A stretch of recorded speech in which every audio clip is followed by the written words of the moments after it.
So you've got your camera, you've been using it to take pictures, you've been experimenting, using different settings, you've taken it to shoot the kids, or you've gone to school to shoot your friends, and now you want to take the next step. You want to go one step further, you want to be the cool kid on the block, you want to switch to the video mode.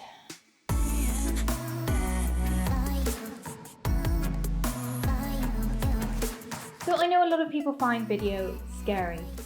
It is different to photography, and there's certain words, certain terminology that is a bit more complicated. You're going from just taking one photo to a series of photos that form into a film, and it can seem a little daunting.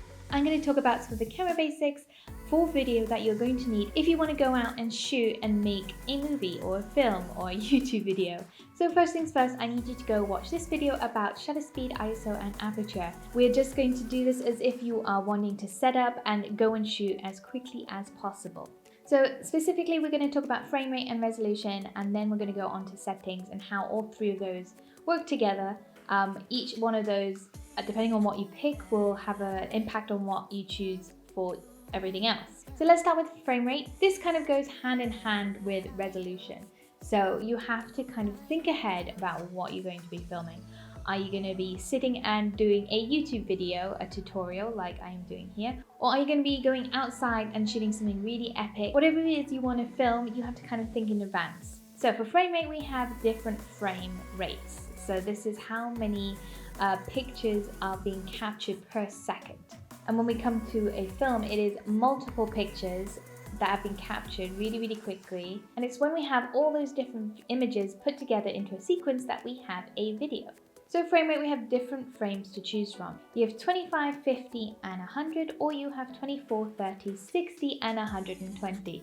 It really depends on what format that your camera is in, and you can change this from NTSC to PAL if you wish. So when you go into your camera settings and you go to frame rate, you will find that your camera has already selected one of the frame rates, either 24 or 25, 50 or 60, 100 or 120 FPS or frames per second. Now this is where it comes back, where we have to decide what we're going to be shooting. So 25 frames will have 25 frames in a second, whereas 120 is going to have a lot more frames in a second, 120. Now I'm not going to get into the scientifics of it, but if you're shooting something at normal speed, you don't need to do anything to it. Just like me filming this YouTube video, I am not changing the frame rate at all. I am just going to put it out as is. I'm going to choose 25 or 24 frames per second. But if I wanted to add that slow-mo, you know the shots that I'm talking about, the ones that are really nice and slow and beautiful and buttery smooth, those shots are filmed at a higher frame rate and slowed down in post. Like I said earlier, frame rate and resolution go hand in hand. You also have to make a decision about what resolution you want depending on what you are filming. So when it comes to resolution, you've probably heard about 4K, 1080 and 720. This is basically the number of pixels that are used in each setting. So obviously 4K is going to have the most number of pixels to work with. It's going to be sharper and it's going to look a lot better than, let's say, a 720. But there are some drawbacks when using 4K. A lot of cameras still don't have the 4K function, and when they do have 4K, you can only use 25 frames per second. So if you're wanting that smooth slow-mo look, you're not going to get it if you have a camera that only has 4K at 25 frames per second. You're also going to have a much faster SD card, and on some cameras, you might have to crop in. 1080p is usually safer because you know you can use 50 frames per second, 60 frames per second, and you can slow that down in post, but it means that the resolution isn't going to be as good and the sharpness isn't going to be as good. So you have to really think about what you're going to be filming and if you're going to be using 4K or not. Of course, it's always better to use the best resolution your camera provides, but it's not always possible depending on what you're going to be filming. So you have to make these active choices depending on what you're going to be filming and what the output of the video is going to be. And lastly, it comes to settings, which I already talked about in the camera basics over here, but we'll just briefly go over it really quickly. So when I come to doing a film, I usually start with aperture. The aperture is going to tell me how much light I have to play with and what is going on in my background.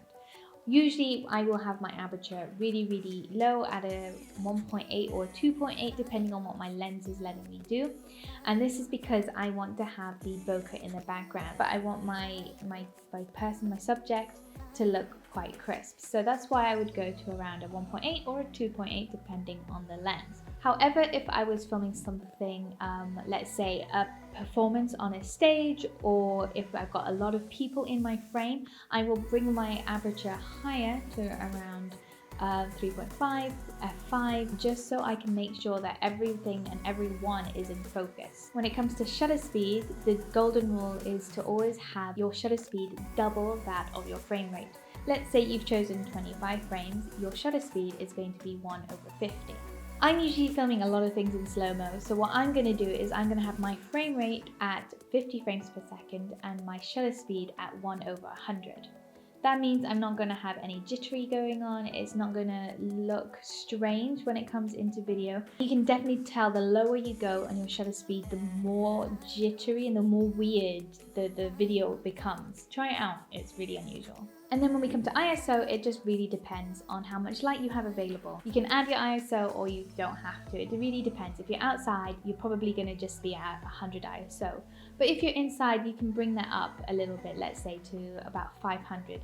Just don't go past 8000 ISO, because then your video is going to start to get grainy and it's going to get noise. So I know I didn't really go into depth and I didn't explain it really scientifically, but for me it doesn't work like that. I don't understand things. I spent so long looking at blog posts, articles and reading everything I could about video when I was first starting, and it really just confused me. If you just want to start, if you just want to kind of get yourself into it, because if you don't, you're not going to do it, then I hope what I was saying was a little less complicated and kind of helped you get over that fear and get into just doing video. Because once you start, things kind of become self-explanatory. Things become more normal and makes more sense the more that you actually use the camera itself. So sorry it wasn't that interesting of a video, but I hope it really helped you kind of understand your camera a little bit better. Let me know if you have any comments or questions down below, if there's anything you want me to talk about in the future, and I will see you in the next video as always. I really need to work on my ending.